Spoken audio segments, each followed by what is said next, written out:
Hi everyone, మనం ఈరోజు sweet కార్న్తో recipe చూసేద్దాం. స్వీట్ కార్న్ని కాసేపు ఉడికించుకోవాలి. మనం బాయిల్ చేసిన స్వీట్ కార్న్లో కాస్త కార్న్ఫ్లోర్ పౌడర్ వేసుకొని బాగా మిక్స్ చేసుకోవాలి. అందులో తగినంత కారం వేసుకోవాలి. తర్వాత తగినంత సాల్ట్ కూడా వేసుకోవాలి. ఫైనల్గా కాస్త చాట్ మసాలా వేసి బాగా మిక్స్ చేసుకోవాలి. ఇప్పుడు మనం ముందుగా ప్రిపేర్ చేసుకున్న స్వీట్ కార్న్ని ఆయిల్లో ఫ్రై చేసుకోవాలి. ఇప్పుడు మనం ఫ్రై చేసుకున్న స్వీట్ కార్న్ని ఇలా ఒక వేరే బౌల్లో తీసి పెట్టుకోవాలి.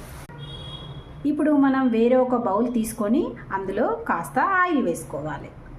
ఇప్పుడు అందులో కొన్ని చిల్లీ ఫ్లేక్స్ వేసుకోవాలి. తర్వాత అందులో గార్లిక్, జింజర్ చిన్న చిన్న ముక్కలుగా కట్ చేసుకొని వేసుకోవాలి.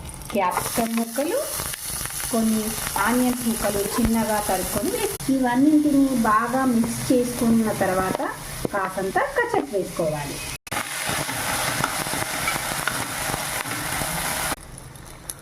ఇందులో పెప్పర్ పౌడర్ వేసుకోవాలి. తర్వాత కాస్త సాల్ట్ కూడా వేసుకోవాలి. బాగా మిక్స్ చేసుకోవాలి. తర్వాత ఇంతకుముందు మనం ప్రిపేర్ చేసుకున్న స్వీట్ కార్న్ని ఇందులో వేసుకొని బాగా వీటన్నింటినీ బాగా మిక్స్ చేసుకోవాలి. ఇప్పుడు ఫైనల్గా మన క్రిస్పీ కార్న్ రెడీ అయిపోయింది. ఫైనల్ టచ్లో కాస్త కొత్తిమీర వేసి గార్నిష్ చేసుకోవాలి.